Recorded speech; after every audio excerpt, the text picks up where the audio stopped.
నమస్కారం గురుగారు. నమస్కారమ్మా, శుభం వ్యాధు. గురుగారు, ఇందాక మనం మాట్లాడుతూ జాతకాలు అనేవి, జ్యోతిష్యం అనేది రాజులు తెలుసుకోవాలి. ముందు రాజులు, ఆ పక్కన ఉన్న రాణీలు తెలుసుకునేవాళ్ళు గతంలో. ఇప్పుడు కూడా దేశాన్ని పాలించే వాళ్ళు ముఖ్యంగా వాళ్ళ జాతకాలు తెలుసుకోవాలి అన్నట్టుగా మీరు ఇందాక చెప్పారు కదా. ఇప్పుడు ఫర్ ఎగ్జాంపుల్ మనకి మోడీ, అమిత్ షా ఉన్నారు. వీళ్ళు దేశాన్ని పరిపాలించే స్థానంలో ఉన్నారు. ఒకవేళ వాళ్ళకి గత కర్మలు వెంటాడుతున్నట్టయితే ఆ కర్మల ప్రభావం ఇప్పుడు తీసుకునే డెసిషన్స్ మీద ఉంటుంది కదా ఎంతో కొంత. అంటే వాళ్ళ జాతకాలను బట్టి మనవి కూడా మారిపోయే అవకాశం ఉంటుందంటారా? బాగా చెప్పే ప్రశ్న ఇస్తాము, చక్కటి ప్రశ్న ఇస్తాము.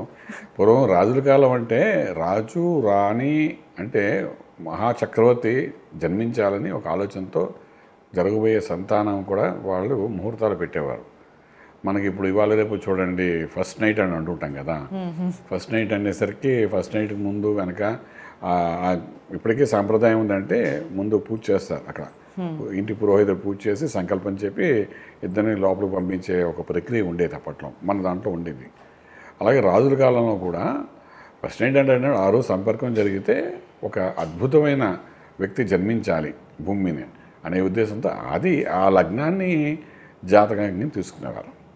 రాజుల కాలంలో కూడా ఏంటంటే రాజు రాణి పట్టపురాణి వివాహం జరిగిన తర్వాత మొట్టమొదట వీళ్ళిద్దరు కలిసే సమయాన్ని నిర్ణయించేది వేద పండితులు, జ్యోతిష్యులు నిర్ణయించి ఈ సమయంలో మీరు కలిస్తే తర్వాత 12 బిడ్డ పుట్టినప్పుడు వాడు ఒక అద్భుతమైన మహాచక్రవర్తిగా వెలుస్తాడనే ఉద్దేశంతో ఆ లగ్నమే జాతక లగ్నం అయ్యేది. అంటే మీరు పుట్టిన తర్వాత మనం ఇప్పుడు తీసుకుంటుంది జాతకం కాదు, పుట్టక ముందే రాజుల కాలంలోని ఈ రాజ్యాన్ని వెళ్ళడానికి ఒక మహాచక్రవర్తి కావాలి. నెక్స్ట్ యువరాజు కావాలి. యువరాజు కావాలంటే వివాహం అయిన తర్వాత ఎవరో పనికిరాని వాడు పుడితే రాజ్యాన్ని ఎవరు వెళ్తారు? మంత్రి కొడుకు వచ్చి వెళ్ళాలి కదా. రాజు పుట్టిన కుమారుడే రాజ్యాన్ని వెళ్ళాలి. మళ్ళీ మహాభారతం అంతా చూసాం కదా, పిల్లలు దానికోసం యుద్ధం కూడా చేసేవారు. సో అలా పుట్టడం కోసం ఏంటంటే ఇద్దరు వివాహం అయిన తర్వాత కలిసే సమయాన్ని నిర్ణయం చేసేది జ్యోతిష్యులు నిర్ణయం చేసేవారు. వాళ్ళు నిర్ణయం చేసి పలానా ముహూర్తంలో మీ ఇద్దరు కలవడానికి ప్రయత్నం చేయండి, చేస్తే మీకు అద్భుతమైన యువరాజు మహాచక్రవర్తి పుడతాడు అలాంటి వాళ్ళని చెప్పేవారు. సో అలా జరిగిన తర్వాత 9 నెలలు దాటిన తర్వాత సంతానం జరిగేది. ఆ సంతానం అప్పటికి జాతకం చూసేదే ఉండదు. ఆ రోజు ఓన్లీ నక్షత్రం చూసుకునేవారు. ఏ నక్షత్రంలో పుట్టేది చూసి దానికి ఏమైనా శాంతులు ఉండేవి, కానీ అది ఫార్మల్గా అంతే. బట్ అప్పుడు నిర్ణయించే నక్షత్రం ఫైనల్. ఏది వివాహం అయిన తర్వాత మొదటిసారి కలిసేటప్పుడు ఏ ముహూర్తం నిర్ణయించారో ఆ ముహూర్తమే జాతకం. అలా ఉండేది. అది అద్భుతంగా ఉండేది. ఉండడం అంటే డిసైడ్ అయిపోయేవాళ్ళు మహాచక్రవర్తి పుడతాడు, ప్రాబ్లం లేదని, మగ వెల్లడే పుడతాడు, అలా చూసి పెట్టేవారు ముహూర్తం. ఏది అప్పుడు పరిస్థితిని. అడగండి చెప్పండి. అంటే మరి ఫస్ట్ నైట్ అవ్వగానే పుట్టాలని ఏం లేదు కదా, మరి లేదు. ఆ శక్తి ఆ వ్యక్తి ఆ జాతకాలు అలా చూసుకుని వాళ్ళు ప్రయాణం చేశారు. అవ్వాలని లేదు కదా, అవుతుండే చేస్తారు. లేకపోతే ఒక 4 రోజులు తిరిగానే తెలిసిపోతున్నాయి కదా. అవ్వలేని పక్షంలో మళ్ళీ ఆగి మళ్ళీ అలాంటి ఒక ముహూర్తం చూసి మళ్ళీ ప్రయత్నం చేసేవారు. లేదంటే ఇంకొక పట్టపురాణి ఉండేది. రాజులకి తలుచుకుంటే దేని తక్కువ చెప్పండి. ఆ రాజుల కాలంలో కూడా సంతానం లేక ఇబ్బంది పడిన వాళ్ళు చాలామంది ఉన్నారు. రామాయణంలో కూడా చూస్తాం, మహాభారతంలో కూడా చూస్తాం. మనం మీకు తెలిసిన కథలో అయితే మామూలుగా ఇప్పటి కాలంలో కూడా మనం చూసాం. లేనప్పుడు ఎలా చేయాలి ఇవన్నీ ఆలోచించేవారు. ఆలోచించి రాజ్యాన్ని మనం వెళ్ళాలి కదా. ఆ యువరాజుగా ఉండి రాజ్యాన్ని వెళ్ళాలి, ఎవరి శత్రువునైనా యుద్ధంలో గెలవాలి, నెక్స్ట్ జనరేషన్ కూడా సరైన జనరేషన్ ఉండాలని చెప్పి జ్యోతిష్యుల యొక్క కీలకమైన పాత్ర వహించేవారు అప్పుడు. సో అలా జరిగిపోయేది. ఫైన్. మనం అక్కడ కట్ చేసి మీ సినిమా స్టైల్లో చెప్పాలంటే ఈ ప్రపంచంలోకి వద్దాం. ముందు ఈ ప్రపంచంలో మీరు ఇందాక అడిగారు మోదీ గారి గురించి, అమిత్ షా గురించి. మేడం మీరు ఇప్పుడు చూస్తున్నాం, మోడీ గారు ప్రధానమంత్రి చూస్తున్నారు. మరి మోడీ గారు టీ కప్పులు కడిగింది కూడా అయింది కదా కర్మ సిద్ధాంతం ప్రకారం. కాఫీలు అందించడం కూడా చూసాం కదా మనం.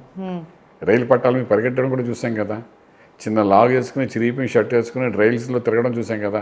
చిన్న చిన్న జెండాలు పెట్టుకుని ఆర్ఎస్ఎస్లో పరిగెట్టడం చూశారు కదా. 4 రోజులు భోజనం లేకపోతే 5 రోజులు భోజనం చేయడం కూడా చూసాం కదా. మరి అవన్నీ కర్మసిద్ధాంతం అన్నీ చేశారు కదా ఆయన. పూర్వజన్మ కర్మ ప్రకారం జరిగిందా లేదా అంటే పూర్వజన్మ కర్మ సిద్ధాంత ప్రకారం కొన్ని కర్మలు చేశారు ఆయన, చేయకుండా కాదు.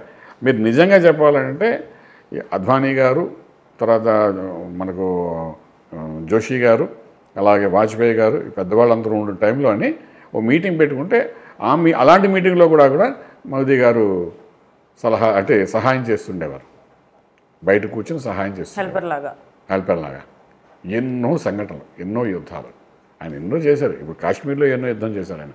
ఎవడు జెండా బాధపడలేకపోతే వీళ్ళు వెళ్ళి మోదీ గారు అక్కడ జెండా నిలబెట్టడానికి చేసే ప్రయత్నం చేశారు కాశ్మీర్లో అప్పట్లోని. మరి ఇవన్నీ దేశం కోసం ఆయన చేసిన ఇవన్నీ ఉన్నాయండి. ప్రతి వ్యక్తి కూడా ఈరోజు గొప్పవాడు అయ్యాడు అంటే మీరు మోదీ వారు కూడా వెళ్ళక్కర్లేదు. చాలామంది మన రాజకీయ రంగంలో ఒక ఉన్నత శిఖరం చేరగలిగారంటే దానికి కారణం వాళ్ళు చిన్నప్పటి నుంచి చేసిన సాధనలు ఎన్నో ఉంటాయి. ఆ మార్గం గుండా వెళ్ళడానికి ఉంటాయి. అదే కర్మ సిద్ధాంతం ప్రకారం అవన్నీ చేశారు ఆయన. చేయకుండా లేరు. కానీ రూపాయి 2 రూపాయలు కూడా కష్టపడిన రోజులు కూడా ఉన్నాయి ఆయనవి. మనం ఆయన బయోపిక్ వెళ్తే ఇవన్నీ కనబడతాయి. ఎక్కువ అంటే నాకు జాతకం తెలుసు కాబట్టి దాన్ని బట్టి నేను చెప్తాను తప్ప ఇక మొండే అయినా వృశ్చిక మొండే అయినా. సో అవన్నీ అయ్యాయి కాబట్టి ఈరోజు ఒక పరిపక్వంతో కూడిన ఒక అద్భుతమైన ఒక అమృతం లాంటి వ్యక్తిగా తయారయ్యాడు ఆయన. దేశం కోసం పాడుబడి అలాంటి వ్యక్తులు అక్కడ తయారయ్యారు. మీరు అన్న మోదీ గారు అంటే ఏదైనా దేశానికి చేయాలి. అందులోనే మనం పొరపాట్లు చూస్తాం. రాజు అన్నవాడికి యుద్ధం చేయడా, చంపడా? రాజు కూడా అవుతాడు కదా. ఎందుకు? శత్రువు అన్నవాడిని చంపాలి. చంపితే కానీ మన రాజ్యంలో ఉన్న ప్రజలు క్షేమంగా ఉండరు కదా. యుద్ధాలు చేసేటప్పుడు జరుగుతాయని అది క్షత్రియ ధర్మం అనుకుంటాడు అప్పుడు. అలాగే ఈయన ప్రధానమంత్రి అయినప్పటికీ కూడా కొన్ని సంఘటనలో కొంతమంది వెళ్ళిపోతుంటారు. ఆయన తీసుకున్న నిర్ణయాలు 90% మంచి జరిగినా 10% ఇబ్బందులు జరుగుతాయి. జరగదన్నట్లే. కానీ ఆయన ఏది ధర్మాన్ని నిలబెట్టాలి, సనాతన ధర్మాన్ని నిలబెట్టాలి, మన భారతదేశంలో ఉన్నది నిలబెట్టాలి, మన సంస్కృతిని నిలబెట్టాలి, మన భావాలను నిలబెట్టాలి. భావం మీద ఎవరు యుద్ధం చేయకూడదు, మన సనాతన ధర్మం మీద ఎవరు యుద్ధం చేయకూడదు అని పూర్వకాలంలో ఎన్నో జరిగే యుద్ధాలు. సో ఇప్పుడు దీన్ని నిలబెట్టాలని ప్రయత్నం చేసే మార్గంలో జరుగుతాయి పొరపాట్లు కొన్ని. కానీ మనం డెఫినెట్గా ఆ యుద్ధం చేస్తున్న వ్యక్తిని మాత్రం ఎప్పటికైనా నిలబెట్టేయాలి. అలా అంటే మీరు అన్న ప్రకారం మోదీ గారి విషయంకి వచ్చినప్పుడు డెఫినెట్గా ఆ కర్మలు అనుభవించారు, పూర్వజన్మలో చేసిన అనుభవించారు, దాన్ని ఎదిరించి ముందుకు వచ్చారు ఆయన. వచ్చి ఈరోజు దేశాన్ని ఏ స్థితికి వెళ్ళారు. డెఫినెట్గా ప్రతి ఒక్కరూ 3వ టర్మ్ ఆయన రాగానే ఇంకా అల్టిమేట్ పర్సన్ కింద డిసైడ్ అయిపోయారు. 3వ టర్మ్ ప్రధానమంత్రిగా ఉన్నారు అంటే మామూలు విషయం కాదు కదండి. 10 సంవత్సరాలు అయిపోయి 15 ఏళ్ళు అంటున్నారు. అఫ్కోర్స్ ఉన్నారు, ఇందిరాగాంధీ కూడా చేసిన కొన్ని వేరే మధ్యలో బ్రేక్స్ అనేవి. That's different, only political drama. But ఇది ధర్మాన్ని కూడా నిలబెట్టాలనే ఒక భావంతో చేస్తున్నారు కాబట్టి డెఫినెట్గా ఇట్స్ ఏ కర్మ సిద్ధాంతం వరకు ఆయన అనుభవించి ఈరోజు చక్కటి యోగ స్థితిలోకి వెళ్ళారు చెప్పొచ్చండి. అయినా కర్మ వెంటాడుతూనే ఉంటుందండి till the end of the life. ఏదో కర్మ, ఎందుకంటే తెలియక చేసిన పొరపాట్లు ఎన్నో ఉంటుంటాయి, అలా వెంటాడుతూనే ఉంటాయి. ఈ శరీరం ఉన్నంతకాలము డెఫినెట్గా వెంటాడుతూనే ఉంటుంది. కొన్ని మంచి కర్మలు వెంటాడుతాయి, కొన్ని చెడు కర్మలు వెంటాడుతుంటాయి. కొందరు దాన్ని పట్టించుకుంటారు, కొందరు పట్టించుకోరు. ఎంతెంత మహానుభావులుగా ఆఖరి గడియల్లో మనం చూస్తున్నాం. శ్రీనాథుని చూసినా, అలాగే మీరు రామకృష్ణ పరమహంస గారిని చూసినా, వీళ్ళందరూ కూడా ఎండింగ్ లైఫ్లోని ఎన్నో కష్టాలు పడడం మనం చూస్తుంటాం. ఇవన్నీ కర్మ సిద్ధాంత ప్రకారం జరిగాడు. ఏదైనా మన జ్యోతిష్ శాస్త్రం చెప్పేది ఒకటే, అందులో ఒకటి కనబడుతోంది అంటే డెస్టినీ కనబడుతోందంటే ఆ డెస్టినీలో జరగవలసినవి, ఆ మార్గంలో జరగవలసినవి అన్నీ జరుగుతాయి. అది 10 సంవత్సరాల వయసులో జరుగుతుందా, 20 సంవత్సరాల వయసులో జరుగుతుందా, 60లో జరుగుతుందా, 70లో జరుగుతుందా, 90లో జరుగుతుంది. జరగంది లైఫ్ మాత్రం ఎండ్ అవ్వదు. ఇది అండర్లైన్ చేసుకోండి ఎవరైనా సరే. నేను చెప్తుంటా ఈ యోగాలు ఉన్నాయని. యోగాలు ఉంటే అది తీరవలసిందే. అయిన తర్వాత లైఫ్ ఎండ్ అవుతుందన్నమాట. సో అది ఎప్పుడు జరుగుతుంది అన్నది మనకు ఇంపార్టెంట్. కొంతమంది చనిపోయిన తర్వాత భారతరత్న ఇస్తున్నారు, కొందరికి బతికుండగానే ఇచ్చే అవకాశం ఉంది. చనిపోయిన తర్వాత అటువంటి యోగం ఎందుకు వస్తుంది? రావాలంటే ముందే రావాలి కదా.